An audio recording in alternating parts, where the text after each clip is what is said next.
Welcome, everybody, to the American Space Museum. I'm Mark Marquette. We're so glad you're spending your time with us today to stay curious. And I've got one of our popular guests. You know who I'm talking about, Terry White, beside me here. Glad I'm here. Terry, it looks like a good weather day for your handlebars today. It is, yeah. They're curled just right, and Yep. humidity's low. Must Yep. It's not too hot outside. Not too hot, but we've had a hell of a day here at the American Space Museum. And it kicked off with me seeing Terry about 9 o'clock as a group of docents at the Shuttle Atlantis building. We're conducting a meeting here. We'll see a couple pictures of that here, and Terry will talk about that. We had some guests come in here that were very interesting guests and kind of take you a little bit about behind the scenes of my day, really. I love what I do, and I don't always get to execute what I do, plan to do every day, Terry. And that's what I love about most jobs I've had is it's not been a routine job. And yours as Those are the best jobs. Yeah. Well, yours was not routine either. Tell people who might not know you what you did for over 30 years of your life. Well, I started my career out at the Space Center as an orbiter test mechanic, and was actually working on the ground support equipment for the orbiter before the first orbiter ever came to Kennedy Space Center. Then I went to California to work on the original build of Columbia, and back here, and they thought I had good supervisory skills, so I became a supervisor and working on the orbiter's thermal protection system, which was brand new to everybody. So worked that for many years and became known as the grandfather of TPS. All right. Yeah. And amongst other You types. still had black hair, though, back then. Okay. Actually, I started getting gray at 21. Oh, okay. So, yeah, but I did have darker hair. But yeah. So then went on to become an orbiter processing chief. But basically, my responsibility was getting the orbiter itself ready to fly, which involved the mechanics, the electricians, the TPS mechanics, the hands-on people that actually did the work. So to get the vehicle ready. And at one time, it took over 1.5 million hours from launch to launch. Yes. And your crew, with the leadership of Jay Honeycutt and some others, cut that down to about 1 million hours at the end of the program, didn't you? Yes. Yeah.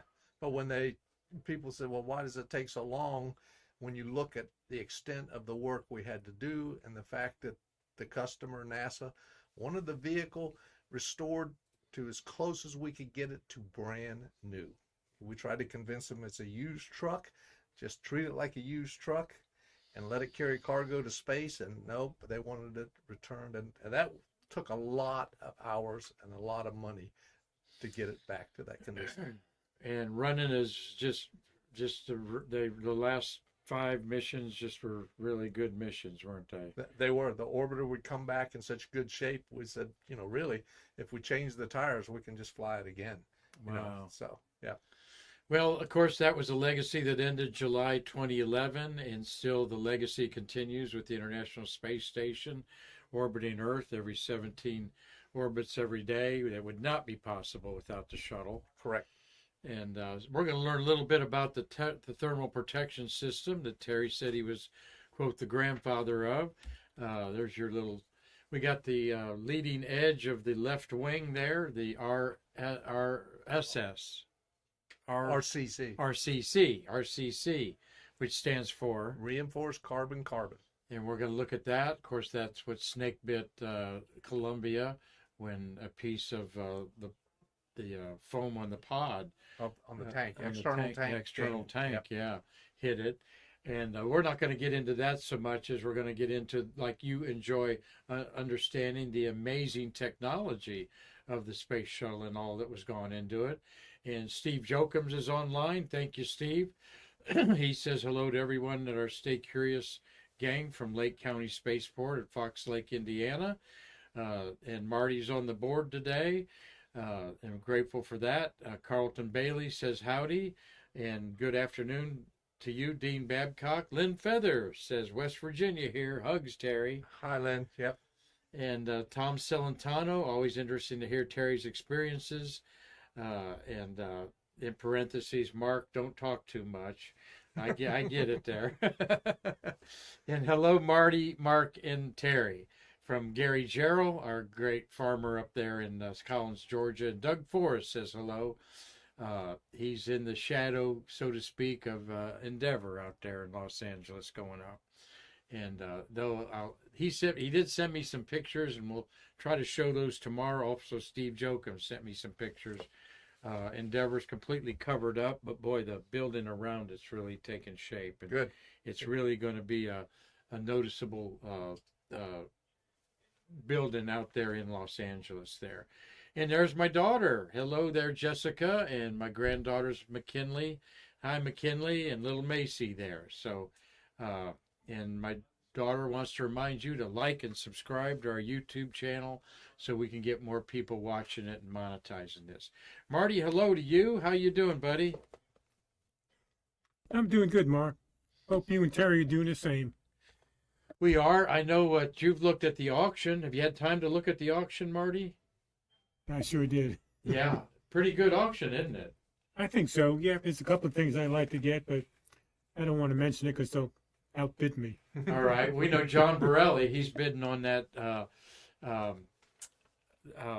Fred Hayes is given a 30-minute Zoom to the highest bidder. So is Charlie Duke. Okay. And you met both of those gentlemen, and you know they'll talk longer than 30 minutes on there because I'm privileged also to have met both of them, and thanks to Marty Winkle and his Grumman stuff there. Marty's holding up the question sign there. Tell us the question on that UCAC family microphone. Here we have a question, first question of the day from Steve Hokum. Terry, in your time as the OPF manager, were you involved with one orbiter primarily or a bit with all of them? Great question, Steve. Well, when we have 4 operational orbiters, there were times when I was responsible for 3 of the orbiters and another manager was responsible for 1. So I would have an orbiter out at the pad, which there wasn't a lot of thermal protection work done at the pad. There was some in that, but and then 1 in the VAB and 1 in the orbiter processing facility, getting taken apart from its last flight and built up for its next flight. So, yeah. So, did you have a company truck, or how did you? We had government vehicles and that, but most of the time it was my private vehicle. You know, because we had other needs for the government vehicles and that for moving parts and stuff. But yeah, so and lots of times I had some very good employees working for me, and they would keep me abreast if there was an issue that I needed to go look at out of the pad, and otherwise I trusted them to do the tasks and then just fill me in at the end of the day. So yeah, most of the time I only have 1 tech out at the pad to do the different tasks. Unless he needed someone else, he would let us know, and I'd send him someone else. Great question, Steve. And I've got a question: is how'd you communicate? This was the 1980s. It's called telephone. A telephone, huh? Some of them still had the dials on them. Yeah. Well, I remember an Associated Press editor handed me every month a roll of quarters. Yeah. $10 worth of quarters, and he'd say, "Kid, you don't have an excuse to call me. Get to every pay phone in town." And these were government phones, so we didn't have to pay them. Okay, okay, good. So is this an old telephone line, not walkie-talkies or anything like that? No. Matter of fact, there was a lot of the radio issues that we, like walkie-talkies, we could not use because of the pyros and that were on the vehicle, because you couldn't have an electric signal that wasn't verified not going to set off the pyros. It's better now. Adjusting the microphone there. Of course, I always have an outdoor voice, and no problem with mine. But glad that you're all watching today. We're going to look at some things of Atlantis out at the Space Center. You're going to learn something that Terry's talked about before, but we know we have new viewers all the time. There is a piece of Challenger on Atlantis that flew, so stay tuned for that. And we got to just reprise Marty's trip up in Long Island on a family, doing a family good deed up there with his brother. He kept sending us pictures of the turkeys while you were hunting in Ohio, correct? Yeah. Out there. Yeah. And I showed him a couple pictures of your does there. These turkeys didn't like Marty too much. They turned around and mooned him as they were headed out there. So just unbelievable amount of wildlife out there, Marty. He was just all kinds of deer, out there, and a buck. There's your buck Yep. that you're looking for. Come walking in somebody's neighborhood. Yeah. Did you get one while you're out there? No, nope. Yeah. So, yeah. Did you hunt pheasant too, or Nope, anything like that? Nope. I was just strictly hunting deer, and I passed up does looking only for a buck. But yeah, so. Mhm. Doggone it, I was hoping to get me a slab of venison off of you this show. I do like venison when it's cooked right. We had the privilege of hosting about 35 docents at the Atlantis building out there at Kennedy Space Center. There's the leader of these docents, Megan. Tell us a little bit about that. What were you all talking about, Terry? Okay. Well, the docent program allows former employees to be rebadged for the Space Center, and then we come out and support different events for NASA. We don't get paid for it, but people get to tell their stories and that. But we support launches, we support special guests that NASA invites to the Space Center, and we'll go out and escort them around and explain what's going on. And, politicians, military, foreign dignitaries, and that. And then for many years, we were at the Atlantis exhibit actually explaining to the people that were there at the visitor center what they were seeing in the way of an orbiter and that. And so that was really nice. So We're doing the same thing at the Saturn V building. yes, Yeah. yeah, same thing. Like Marty would go down there and talk about his experiences working Apollo down at the Saturn V. So. Well, a lot of good friends of the museum there today. This morning, we were. My ulterior motive was that they got to see our museum, Correct. and people were pretty impressed, I think, and surprised at what we have. Yeah, and You heard some comments. and my motive was to get them to come down here and volunteer at your museum so they can answer questions about their role to the different guests that come in here, because guests are really impressed when they get to talk to somebody who actually worked on the program. Yeah, it's amazing, and actually, you'll draw a crowd around you. Marty has out there talking about limb number 9 out there at the end of the stuff in there. You're going to point out, so there's Mikey Haddad's over there at the Red Hat. Yeah, Mikey was in there, and Mikey has gotten us, he's going to get us another Hubble hugging astronaut, I guarantee it, for Shuttle Fest. We've already got Joe Tanner. Okay. And Joe seems to be a great guy.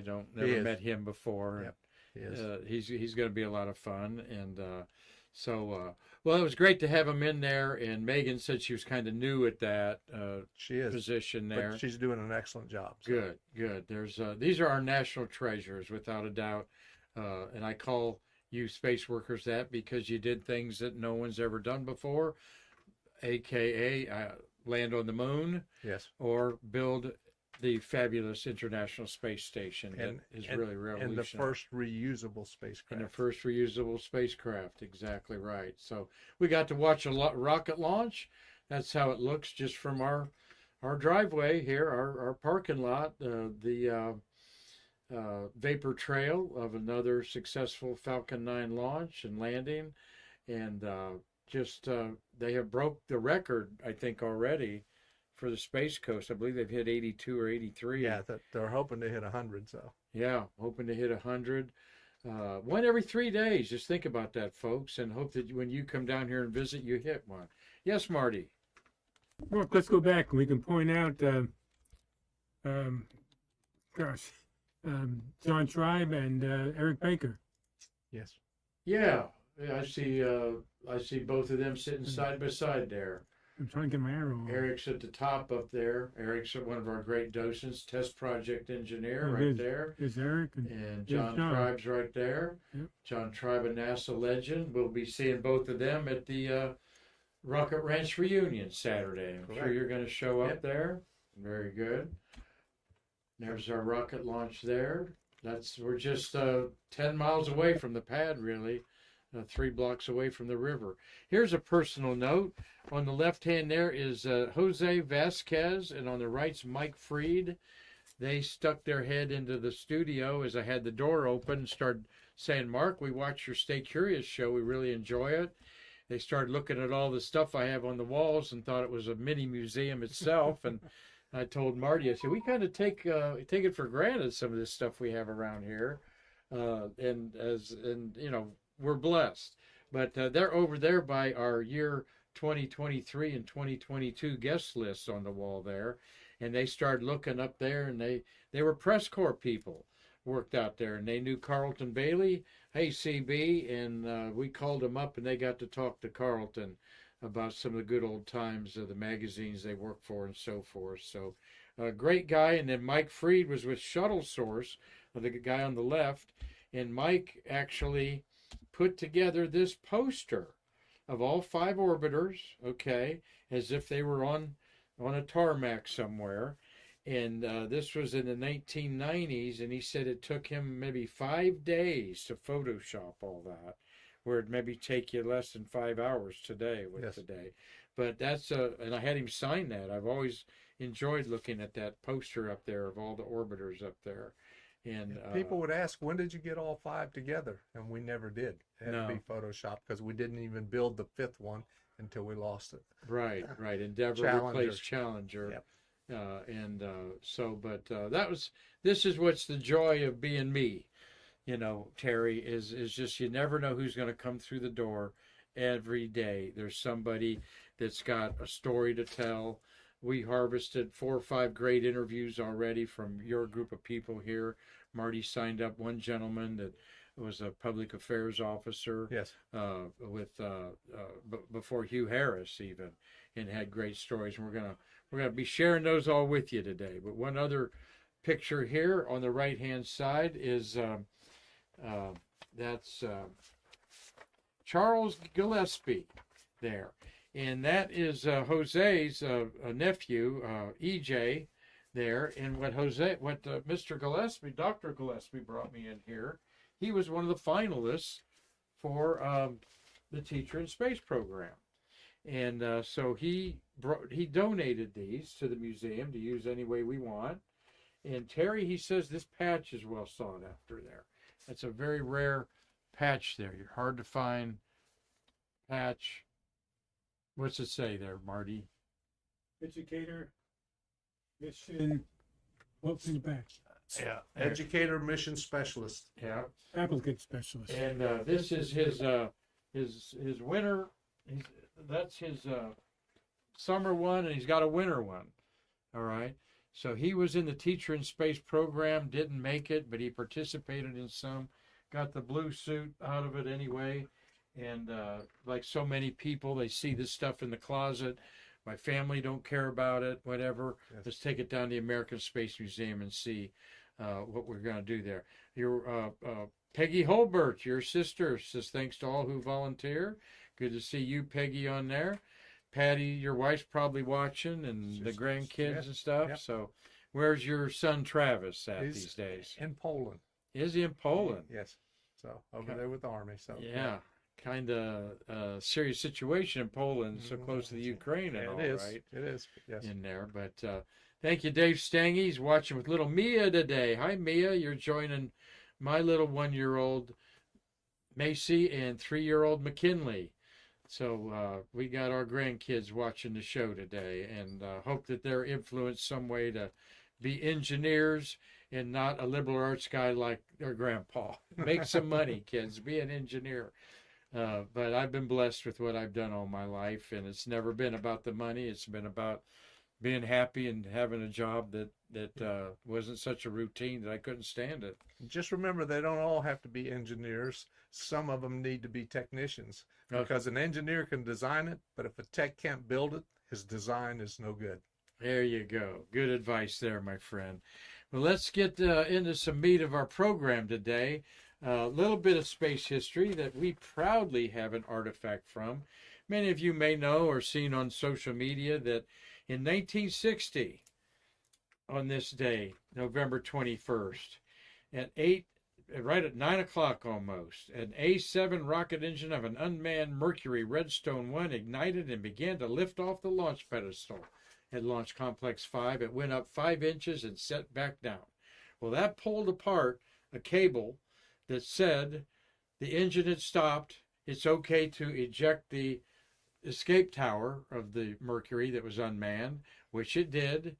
and to the horrification of all the NASA people watching this, including that's the launch director. that's Dr. a sequence that's supposed to happen when they're way up. Yeah, and then the spacecraft's drogue chute and main parachutes flopped out and covered it there.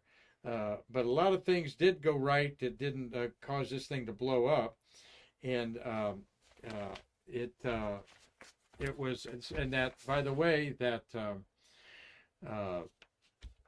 that's where the escape tower ended up, buried about half of it into the sandy beach, a couple miles away. And I forgot to get your name. We had a guy on our Facebook page said the reason for the premature cable disconnection was a simple one. The combat Redstone and space launch Jupiter variants use different lengths of ground umbilical. And so it was actually the wrong length, to paraphrase everything here. The ground power cutoff occurred at 29 milliseconds before it should have, and the vehicle's onboard power did not activate in sequence. Instead, the seamless handoff from ground to vehicle power shut everything completely, set it back down on the stand, and it was a game of inches. Literally, this is the cable that came detached and created all this, and they called it the missing link and gave it to Dr. Debus, who was the launch director at the time. The missing link is paraphrasing the Cro-Magnon man fossils that were found by Dr. Leakey, I believe, and so forth, and they called it the missing link between apes and humanoids and so forth. So though it was a disaster for NASA and a public relations nightmare, they've still found light in it to present Dr. Debus with this in there. And we have that in our Mercury Gemini gallery just on the other side of the wall from where we're sitting today. So that's some good space history today. I want to say hello to Bill Whiting up in Michigan and Cliff Watson's in Pomona. Cliff Watson says, I'm an engineer and build cars. So everyone say good morning to Cliff over in Australia. And thank you, Neil 1030. It is a nice artifact to have. This is a piece of the American history that they solved, and it never happened like that again. So just one of the many artifacts you will never see anywhere else, and we're full of them, as you well know, here at the American Space Museum. Marty, did you have a comment? No. Oh, okay. Well, let's get to Marty's space trivia question of the day. And it's a good one, and don't overthink it, folks.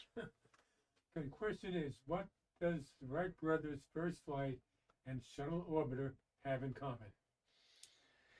Now, it could have other things in common, like they both have wings and things like that, but we're looking at something that's kind of Unique. Let's give you a hint. It is a numeric answer. Okay, there. So, but that's a good one, Marty. And we enjoy Marty having given these questions away there. We want to thank Delaware North and Kennedy Space Center Visitors Complex for supporting us in the way they do. Beautiful cotton cloud day out there. When I was out there one day, couldn't resist putting the wide angle lens on. One of the few times I've actually carried a 35 millimeter camera out there. Why do you need to hug that heavy thing around, right? Tommy Usiak. And there's Steve Jokums has got a guess. Saying that they were both about the same length, 120 feet. We'll see if that flies here in a minute, but we'll have the answer at the end of the program here. So Travis just called, says Peggy, your sister. So yeah, we got our stream going on there. So we're proud of our military. We celebrated the veterans on Veterans Day here and had a good time. And by the way, veterans are free in the museum all month long. So whether you're retired or active veteran there. Well, that's is that the final day there with Atlantis? Yes. Yeah. Yep. So you got your shirt on there with the STS 135 on it there. STS 1 and STS 135 since I worked all of them. So there you go. Out there. So that was July 2011. So 13 years ago, huh? Yeah. Well, that was actually before July because we were on our way to the VAB, so we had a week in the VAB and Oh, then out okay. at the pad for I think about 6 weeks for Atlantis' last flight. So It's yep. just so beautiful to see out there at Kennedy Space Center. The patina is unreal. We've talked about it before, but I was struck by they've got quilt blankets covering that thing. Nobody told me about that, Yeah. you know. And of course, that was part of the thermal protection system, right? Correct. It evolved. Yes. They actually changed tiles out to blankets, The right? blankets, yep. Yeah, Columbia and Challenger were built with tiles and the locations that they replaced for Discovery with the flexible insulation blankets. So we actually flew some on Challenger as a test to make sure they would do all right. And then later we retrofitted Columbia and put blankets on a lot of areas. Well, I'll never forget, we were out to dinner with astronaut Mike Baker, and I said, when you see Atlantis, what do you think about? And Mike said, I can't believe I lived 10 days in it and looked out those windows as the commander. You know, he goes, I go out there and I see that left-hand window, and I can see me looking out of it. Correct. You know? Yep. And it's such a wonderful reveal out there, and I know that many of you have seen it, but not many of you have seen it like this. Terry, what's going on there? Well, when we took Atlantis down to the visitor center, they only had 3 walls constructed, so they had to finish constructing the building, but we had to get the orbiter inside first. But to protect it from all of the dust and debris from the construction efforts and that, they wrapped it in the same film that they do like you see on a new boat that's being moved down the highway and that to protect it. So the entire orbiter was wrapped in that material, and it stayed that way until all the construction was done and they were ready to unveil it and that. So was that sprayed on, or was it like a giant bag? I don't know. I never applied it, but I think it's like a giant baggie, and then they apply heat around it, and that causes it to shrink down. Okay, So a shrink wrap. Yeah, thing. yeah. I mean, that's how they do it on boats. You know, then they walk around with these big heat guns and shrink it down. So. And that's what Endeavor looks like out in California. Endeavor, yes, because they're doing modifications out there where Endeavor's on display, and they, one of my techs is now the move director that goes out there and moves Endeavor around whenever they need it, and he sent me pictures of it all shrink wrapped as well. So, What's his name? Tim Keyser. Tim Keyser. Tim. Like to get Tim on a Zoom call one day when that. He would be a good one, but he always shied away from that. And I used to report and answer questions pre-launch for the media and that.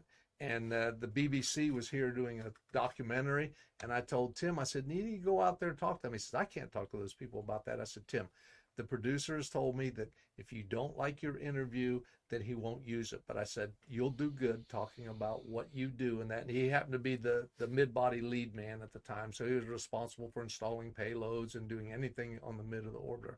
But he went over and did the interview. He came back and he said, that was really great. So I used him for that again in the future. But taking those people just like you like having them here, taking the ones that I knew would do a good job and signing them up for those roles and that. So, yeah. Well, it's important to relay the history of our American space program, and that's what we do here. That's why we enjoy Terry being here. He is an authority on so much of it because he lived it and had to overcome the obstacles and the renovations and changes of the shuttle as they evolved. And if you got a question for Terry, now's the great time to ask it about anything. Cliff Watson has seen all 3 orbiters. He saw Endeavor when it was on the ground out there, and of course Discovery is at Udvar Hazy. I've seen it in Atlantis, so I've seen 2 of the 3 remaining ones on there. And Dean Babcock says he was at the rollover Atlantis in 2012. What a sight! Yeah. So that was when they brought it into the building. Rollover. What does he mean by the rollover? Bringing it from the orbiter processing facility down the roadway and taking it to the visitor center to the building. Yeah.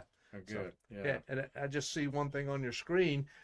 Travis is contending with a bunch of heavy snow, and he rides a bicycle to work over in Poland. Oh, really? So yeah, There's he said, snowing in Poland. yeah, now, huh? he said it's really crisp out there in the morning when it's down in the teens and you're on a bicycle. So Well, thank you for service to your country, Travis White. What is this? His fourth deploy over there?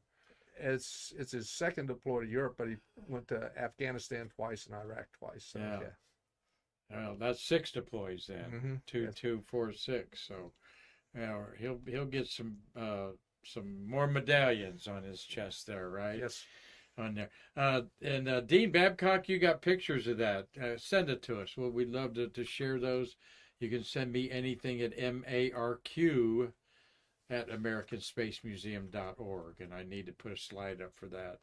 And Carlton said he's had the privilege of a selfie in front of all 6 orbiters through the years. And of course, that 6th one would be Enterprise. Enterprise. Is right, Enterprise. It flew, but it never flew into space. Lynn Feather says they've already had snow in West Virginia. Yes. So sorry about that. And Ohio. So Well, we're having what we call Florida snow on the yards, and I enjoy that. yeah. That's the little white flowers that Yeah. are everywhere. Yeah, there's a whole carpet of white flowers everywhere, and they call that Florida snow, and that really looks pretty this time of year around the neighborhood. But it was in the 50s this morning, so it's nice. Yeah, it was. It was. We got the windows open, and my gosh, it's going to get down to the 40s this weekend. People are going to be going crazy, but well, let's keep going here with something that I want Terry to share with you. That's pretty cool. Here we are again looking at the before Atlantis building was open. They're taking off the covers of it there, and what are we looking at? The gray in the background. Okay, in the back, we're below the looking engines. just below the engines is the body flap. It's one of the movable aero surfaces on the vehicle that helps slow it down, and that's when it's coming back in for landing.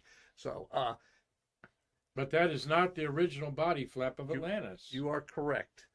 When Atlantis was being built in California, we discovered an issue on the other orbiters that was basically causing the tile bond to fail on a large number of tiles on the vehicle. The waterproofing solution we were using was turning some of the adhesive back to a liquid, which meant the tiles were not going to stay on. So we had to remove, off of Challenger, we had to remove thousands of tile, replace the adhesive underneath, and then reinstall the tile in that. Well, the body flap had an extra thick layer of adhesive on it, so we had to strip the entire body flap. And NASA determined that would extend the flow way too long. So Atlantis had its body flap completed in California. So we swapped body flaps. We took Challenger, sent it to California for them to strip it out there and replace the tile. And we brought Challengers. no, we brought Atlantis's body flap to Florida and put it on, and put it on Challengers. Challenger. We brought back Yeah. to Florida. So, and the plan was later on when we had both of them in the hangars at the same time, we would swap the body flaps back. That never happened because we lost Challenger. So Challenger went down with Atlantis's body flap on it, and Atlantis has Challenger's body flap on it. Wow. So 10 flights on that body flap with Challenger. Mhm. Yeah, that's a cool little trivia piece there for sure.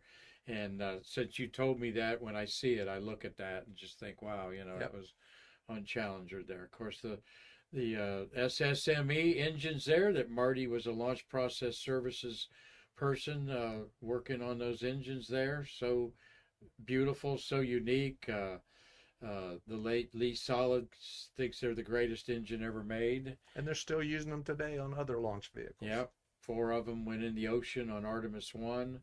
They got 4 more of them lined up there, but they got a lot of service out of them, and just so cool to see this part of it there. So that is a Julian Leak photograph, by the way. The covered photo was from Keith Kramer there. So we had another picture. We have another question here about the SSMEs, Marty. Dean Babcock. Pardon me? The last one, Dean Babcock. There was one before that, I thought. But go ahead and give Dean Babcock's question. There we are. Yeah. Dean is asking, Where were the SSMEs rebuilt at after removed in the OPF? We had a engine shop that in earlier days was in the vehicle assembly building or vertical assembly building, depending on what you want to call it, but the VAB. And then when we built OPF 3, we built an engine shop over there alongside OPF 3 to redo the engines in that. Because Dean was asking how long did it take to remove the SSMEs?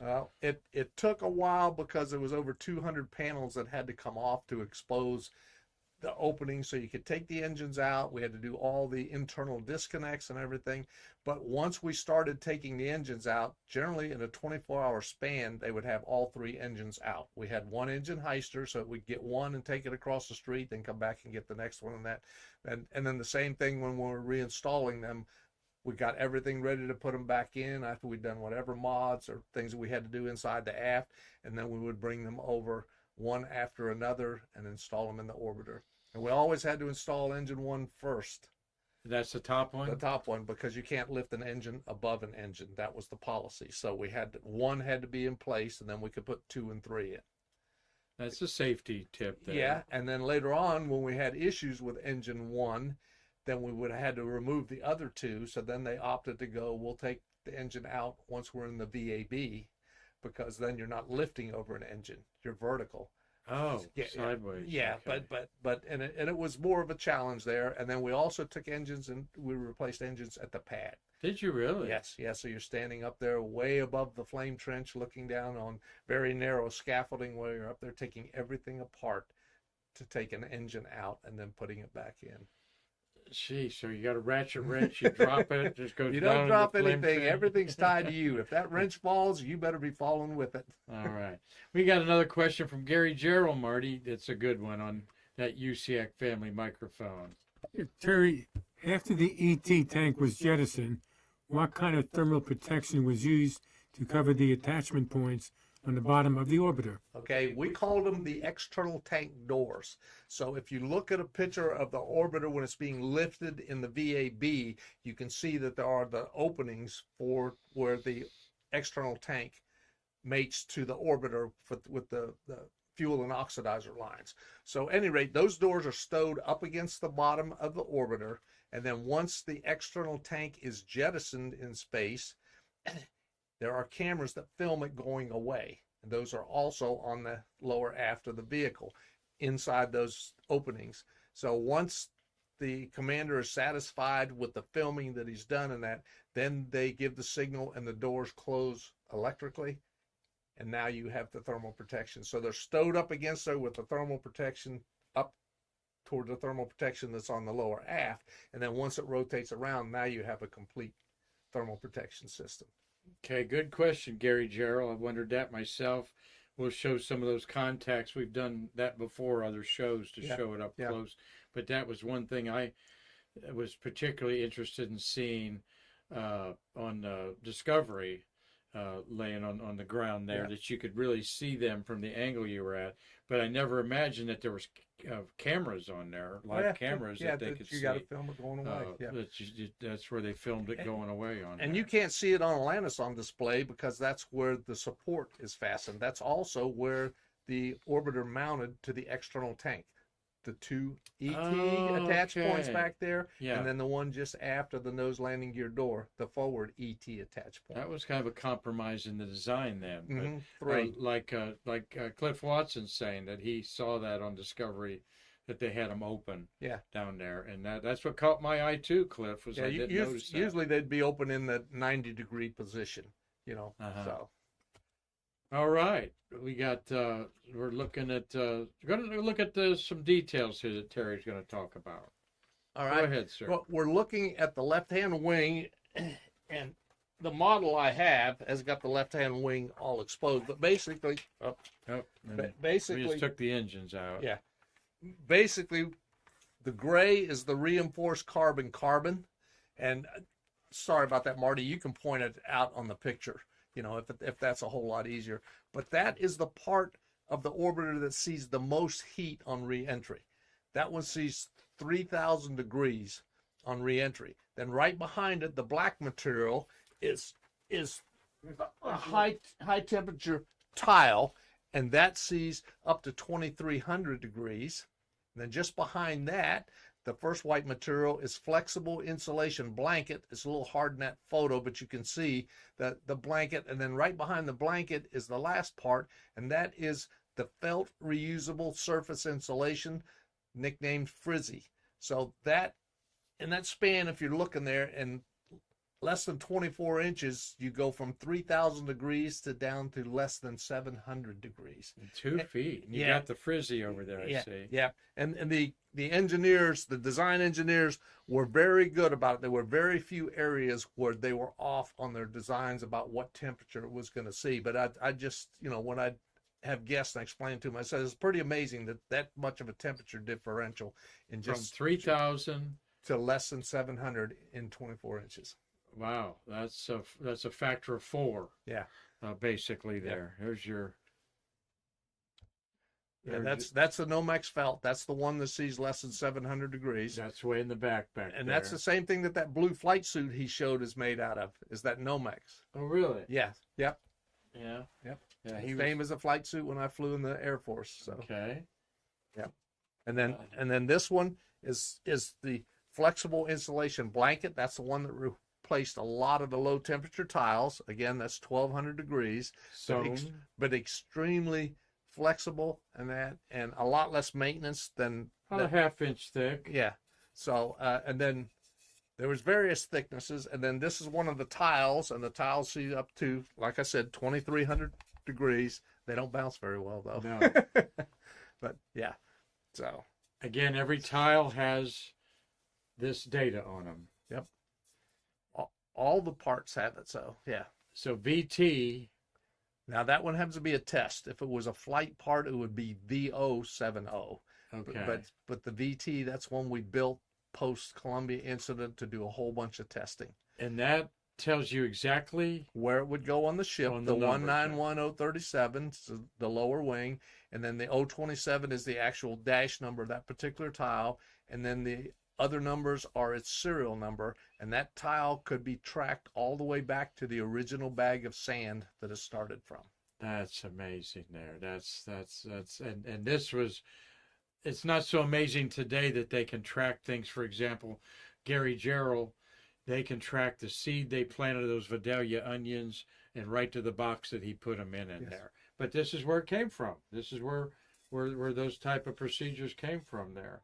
And there's the backside that gets the adhesive. Yeah, this is so late 60s, early 70s technology. So now this is missing something that you told me, Terry, was that in the middle is a place where we purposely made a hole in the tile because we found out that the waterproofing that we put in the tile when it was manufactured was getting baked out from re-entry, and the tile were holding water. So when they got rained on, so we purposely made a hole through the coating. We injected a special solution, dimethyl ethyl silicate, into the tile, and it was re-waterproofed again. So, but I just discovered a great coincidence. This tile weighs about as much as my Buckeye hat here. not too much difference Yep. in the two there. So only 9 pounds for an entire cubic foot. That's 12 by 12 by 12. Weighs 9 pounds. well, there you go, Dave Stange. Enough of that. But we're all football fans here and like the camaraderie of all that. And while Marty's got that picture up, that felt reusable surface insulation is the only part of the outside of the orbiter that is not fragile. We could literally walk on the wings with covers on our feet and that to go out there to work. The wings and the upper elevon, but none of the rest of the thermal protection system could you apply. You know, if you hit it with your elbow, you chip it, you damage the coating and that. But the Frizzy was very forgiving. So That's sandwiched there. yes, So- we built it multi-layer. Some of the installations were only a single layer, and some of them were up to triple layer. But yeah, Very, very cool. Of course, no, that's what keeps it cool. that's what keeps it cool. Yeah, exactly. And of course, it gets patina on it from the re-entry flames coming off of it and so forth. Here's another picture you supplied me. Yeah, that's showing you along on the urine dump. Oh, on really? on the side, yes, and that's showing you again. Now you can see the real quilting the blankets and that. But this is up at the wing glove. That's the front of the wing upper surface and that. So yeah. That's cool. And then Here here we're going to get into the RCC here. yeah, well, yeah, you can see the RCC. It's a little hard because of the shadows and that, but you're looking at parts of the lower wing and the reinforced carbon, and there's 22 panels for each wing. Then you can see up to the orbital maneuvering pod that has the group of black tile on it, and then looking up to the vertical stabilizer and the rudder speed brake. Now So that black tile, is that a hotter place in that part it of is. If you look at the early pictures of the orbiter, that was all white tile, and one of the engineers on third shift was doing some post-flight research, and he found out the temperatures were getting too high. Inside there is a fuel and oxidizer tank, and they have to be kept relatively cool. So it took him a while to convince people that, yeah, we have an issue here. You can't let that area get that hot. And so we did a mod, took off the white tile, replaced them with the black tile because the white tile maxed out at 1200 degrees. So we replaced them with the black, and we called that the eyeball mod. Okay. We gave it that name because when the doors are closed and you look at it, if you see some of the moths that are out there that have fake eyes, Yeah. on the moth, that's when it looks like there's two eyeballs back there. So Oh, interesting. Of course, that's at one of the OPFs because you see Yes. the Yep. stabilizer door there to let it in there. yep, and we had to do that to the vehicle assembly building too. We had to change the door out there to allow the orbiter's tail to come through.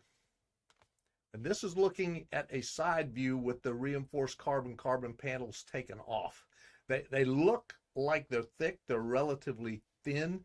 They're basically hollow behind there, and we have a bunch of Inconel insulators in behind there, but you're looking at the actual structure. What's red right there is the actual structure of the leading edge of the wing, and the red is for corrosion protection. So that's the same adhesive we use to glue on the tile we use to protect the aluminum structure from corrosion. Mm-hmm. Because there was a big corrosion issue sitting out at the launch pad because we're sitting just hundreds of yards from the beach. Right, and it's brutal on anything metal or whatever there. And you can also see behind the reinforced carbon, we have internal tiles there. So some of the areas on the orbiter, because of the heat, that they have tiles behind them as well. We got your son has a question we'll get to here in just a second. He's dusting off his snow boots there, and I got a question for you. But I've talked to several people that worked cameras and other gear on the Columbia, and I was astonished several years ago when one gentleman said that they watched the video afterwards and they saw the impact of the external tank piece that hit the wing and punched a hole in it. And I said, how do you know that?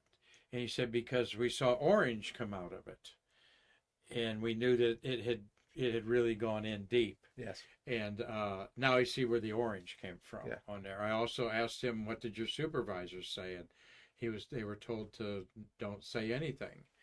And therefore I'm not going to, anyway, there was a lot of knowledge that this was a damaged spacecraft just hours after it was launched. And there's been a lot of things written about it, and we're not going to go there with our questioning there, but that's how it went in there. Yep. And did we find that piece in the Louisiana swamps? Well, we found a lot of the RCC pieces, but we found a lot more for the right wing, and then we knew what had happened to the left wing, and we knew by the structure that we found behind it what had happened. That very large hole let that superheated plasma get inside the wing, and it literally melted the wing from the inside out. And when it did, the wing started coming apart, and as it came up, it created so much drag, it turned the orbiter sideways, and it's not designed to fly sideways at those speeds, so it literally just 5,000 ripped it miles apart. an hour. Yeah. And they had indications of the tires had exploded. Because the heat, that's what they thought that had damaged the landing gear door, and the heat had got in there and caused the tire to overpressure and explode. But that wasn't the factor. That's a good photo there to show you the thickness of it and other parts of it there. Marty, go ahead with your son Travis up there in Poland's got a question for Dad. Yeah, he's asking, how many cameras do the orbiter have? A lot. I never sat down and counted the numbers, but there was cameras at the ET to film, and the crew had a lot of cameras that they used in that. Then there were cameras all through the payload bay, because you have engineers down here on the ground that are watching the astronauts on their spacewalk, and they're there to support anything that comes up, but they got to be able to see it. So they're filming them out there. We have cameras that were installed on the end of the remote arm, because after Columbia, then we went out and filmed as much as the outside of the orbiter as they could see with the remote arm. We also did a roll in front of the orbiter did a roll in front of space station if it was a space station mission, so the astronauts on station could film it and look at it and that. But yeah, it was pretty interesting. And then the astronauts, when they go out on a spacewalk, they have cameras on their suits and that. So the exact number, I don't know. I do know that there was always a shortage of cameras. We were cannibalizing. How big was the camera back then? AK, I got 3 cameras right here on this smartphone. Some of them were a little bit bigger than the old style lunch box and that. Some of them were very small. So, yeah. Well, now today it's just easy to put cameras everywhere. Yes. With the small things there, and when we do land on the moon, it's going to look like an NFL trailer full of all the camera views that we're going to get of that, and we can't wait for that to happen. So, and I didn't tell Travis about cameras because he got to go inside Endeavor. Oh, yeah, before its last flight, so he got to go in the crew module on that. So I didn't tell him he was on camera. Oh, he was on camera. All right. Well, let's look at some other shots here of Atlantis out there and other pictures. Now, this is a good picture of things aren't exactly what they seem here. Now, I do know that the darker tiles are tiles that have been replaced. Correct. Correct. And the grayer ones are the ones that are there since the build of it. But what are we looking at here? Well, in this, we're looking at the lower forward. You can see the hatch up above there, but that cluster that's just above my head, yeah, that one, that happens to be an S-band antenna is underneath that. So if we had to access the antenna to replace it or to do troubleshooting, we physically had to remove the tile off of it, so it got new tiles put on. Wow. Yeah. Again, there's so many hidden things beneath these tiles. So, and all of the antennas, with the exception of the KU band deploys once they get the payload bay doors open. Comes out on the pilot side. Yeah, all the rest of the antennas, the S-bands, TACANs, UHF, they all are underneath the tile, the blankets, or the frizzy, and they transmit through it to do their. How often would they have to be serviced? Every mission? Or? No. In the earlier days, we had a lot of issues with S-bands where we'd have to take them apart. So I got to the point where I kept a spare set of S-band antenna tiles already built and fit, so that if we took it apart, then once they got done doing the work on the antennas, I could have a whole set of tiles all ready to go on, which saved us several days. Dean Babcock has a question for you, Marty. Take it away. Terry, can you venture a guess as to what the cost of each section of RCC may have been? I used to tell guests that it's some kind of newfangled money that Jed Clampett got. Million dollars. So I don't know the actual cost because I didn't have to write the check to pay for those. But yeah, RCC is very expensive. If I needed a new tile built, I could have a new tile built in a couple of days. If I needed an RCC, it takes months to build one because of the fabrication process. Who was the contractor? It was Lockheed Martin in the end, and before that, the name eludes me. But yeah, there was a company that built the reinforced carbon. So, and it was not new technology. It was used on our ICBMs. Oh, good. Okay. Yeah, it's for their nose. For their nose protection there. Go ahead, Marty. Travis is asking, what was the S-band used for? It was, an S-band was just one of the communications ones, like the VHF antennas, the UHF antennas, and there was 4 S-bands, so I don't know exactly what they were used for, what communication on the S-band. Yeah, I think that was from orbit, from the orbiter to ground. Yeah. Okay. There's a cool looking down on Atlantis out there. The doors are open, of course, and have wires holding them up there. We're going to look at the back end now, just a few minutes here. You got a whole other set of. Yep, and you can see the T0 umbilical right straight above my head. That's where the orbiter connects out at the pad to all of the facility. That's all your communication, hydraulics, everything. And the shiny part in there, about the size of a baseball, is the for the fuel line. That's where the hose pods for fuel? No, that's where they fuel the external tank. It goes through the orbiter and goes down through the aft and down the external tank doors and goes into the tank, and then it flows back up the other way to the engines when they're running. Wow. Really? The fuel from the ET actually travels through the orbiter at that gold port. And the oxidizer on the other side. Huh. Yeah, they go through the orbiter there down in to fill that tank. That's an interesting engineering twist there. Yeah. Was there a reason for that? They didn't tell me the reason. We're looking at the back. No, this is top of the Elevon. So you're looking at the flipper doors. You know, the wing is to the left, and then the Elevon is to the right. But these are the flipper doors that, as the Elevon moves, something needs to protect that gap in between so you don't have a gap. So these things are extremely lightweight, very fragile in that. But as that Elevon moves, the doors can cycle along there and still apply pressure and not let any heat in to that area. And I find interesting the TPS on the side here of that in the black. And you can see the waterproofing mark. Right. See, it's about the size of a Cheerio. Right, that's what I was looking at. Wasn't on here. Yeah, in the center of that. Well, you better take that over there. I'll take that home with me. In the center of that is a small hole that we use the needleless injection gun. Now, depending on, most tiles got one injection, but some of them, because of the size of them, there was 2, 3, up to the biggest ones had 5 waterproofing holes in them. So this black above Terry's head there, that actually is moving in the pieces. Yeah, the white that says no step. Yeah, it's hard to read, but that's what it says, is no step, because they're extremely fragile. So there again, another close-up look at that. Yep. From the other way there. And here's looking at the gap between the 2 Elevons, because there's 4 Elevons, 2 on each wing. And you just see the patina of the airflow, plasma going across them there, which was basically in the same parameters every flight, right? Now, STS-1 told us exactly how it flowed, and the original engineers had some issues where they said, no, it's going this way, and then when it came back and you could see all those streaks, then you knew exactly how it was flowing. So, but they were very accurate for a bunch of guys with slide rules.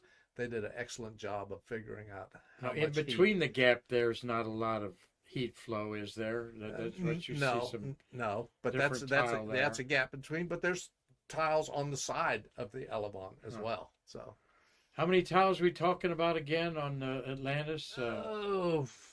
25,000 plus. Mm-hmm.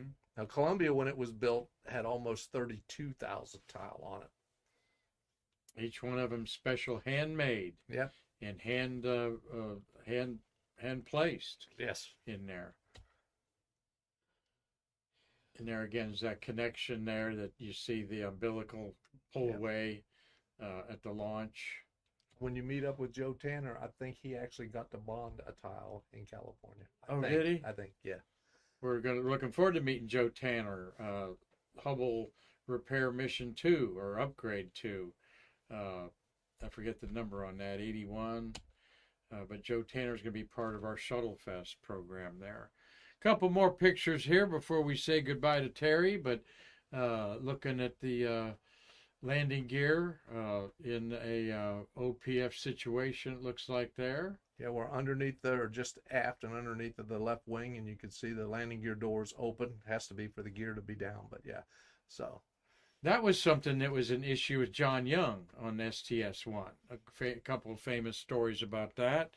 He wanted to make sure that, what if accidentally the landing gear comes out when we're in orbit? All right? Because there's no motors on them to bring them back up. Well, there is hydraulics to bring them back up, but you can't, there's triple redundancy in bringing the landing gear down. It comes down hydraulically, okay? It also has a mechanism that's going to fire it down, to slam it down if the hydraulics don't.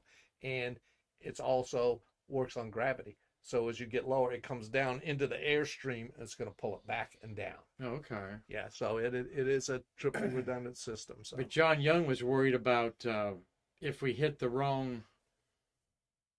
accidentally hit the wrong button and they come out, there ain't no way to get them back up. I think hydraulically they probably could have closed. Did you them. think so? Yeah. Okay.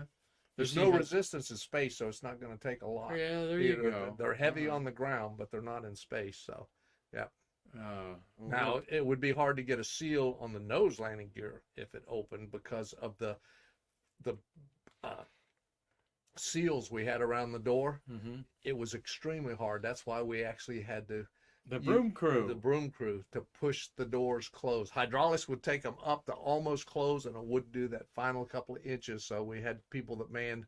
Originally, the first time we did it, we wrapped special padding around the janitor's big floor brooms and used it to push the doors closed while the hydraulics would run. After that, they built a special ground support equipment push pads. Push pads. That we had to, yep. And just looking at the close-up of the tiles. Yep, and you can see at the top of the photo, there's some nice and pristine black ones there. Those have been replaced, and then you can see, all of the ones on the. Mm-hmm. Well, your son thinks it was a great show today. We always have a great time with your dad, Travis, and we appreciate your whole family supporting our museum here. Lynn Feathers says, thanks, guys. Great program today.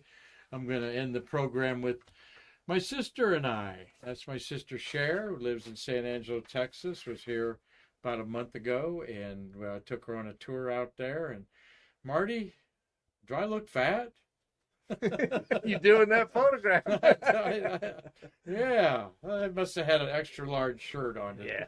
that day instead of there. But love you, Cher, and she's been a great sister, and we're just a year apart, and we had a lot of blasts when we were little kids, and then when I got in high school, I didn't even acknowledge she existed, but she's been always in my corner, and love you to death, sis. Well, Marty's trivia question of the day.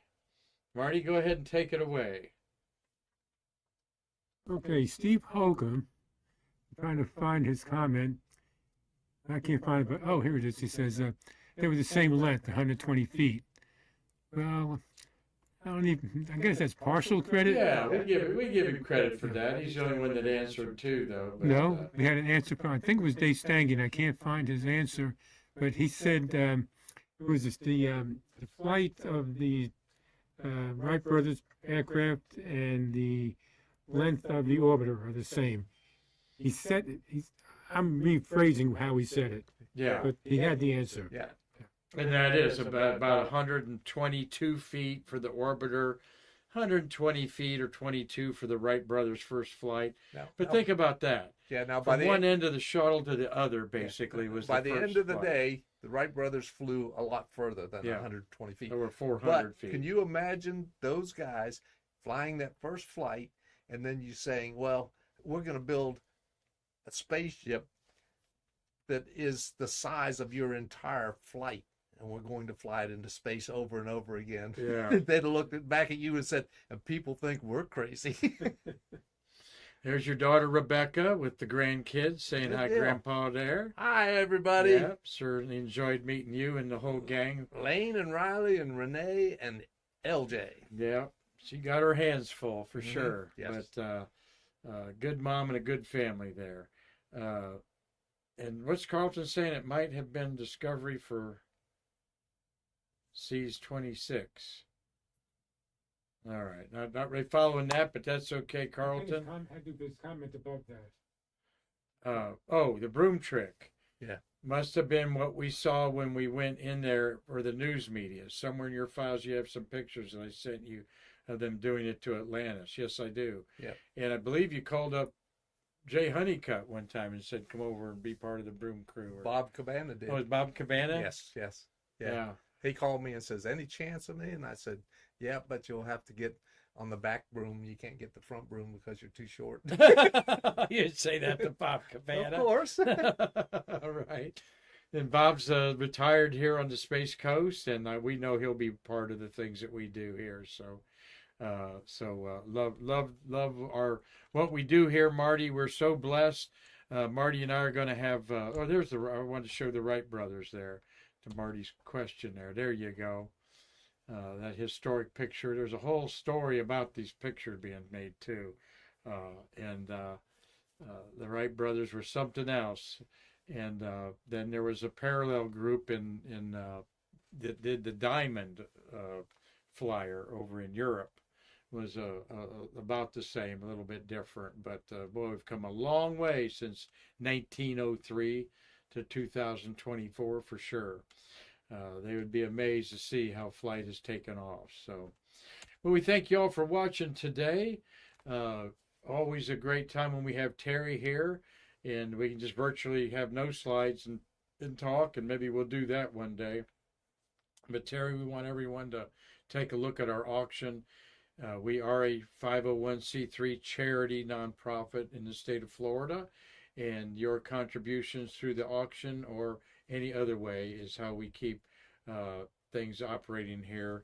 And as we're looking for other corporate sponsors and so forth, like everybody else, like so thrilled to have the docents from the shuttle era here today to see our operation. And Terry, you had a big part of making that happen today. So thank you very much. So, is there anything I didn't ask you today that you wanted to get out there? So, yeah. Well, thank you very much, Marty. Anything that you wanted to say today? No, sir. All right. Well, we'll brag a little bit that we're going to break bread with astronaut Charlie Walker this evening, and he's always a very intelligent man to be around, and flew 3 flights in 17 months during the alphabet soup number launches up there. And as the first commercial astronaut, Charlie Walker, working in an electrophoresis machine that pioneered what they were doing on the International Space Station, separating atoms and molecules and so forth to get pure everything from drugs to oil and so forth in there through the experiments. So we're looking forward to that. Also, Nick Thomas will probably be with us today, so I'm looking forward to seeing Nick. So, Marty, thank you for a great Streamlabs job today. Everyone's enjoyed the show today. We've enjoyed your comments, and we welcome you back tomorrow on Stay Curious. We'll talk about some space history, and we're going to look at a few more of those objects that are up for sale in our auction. Why not?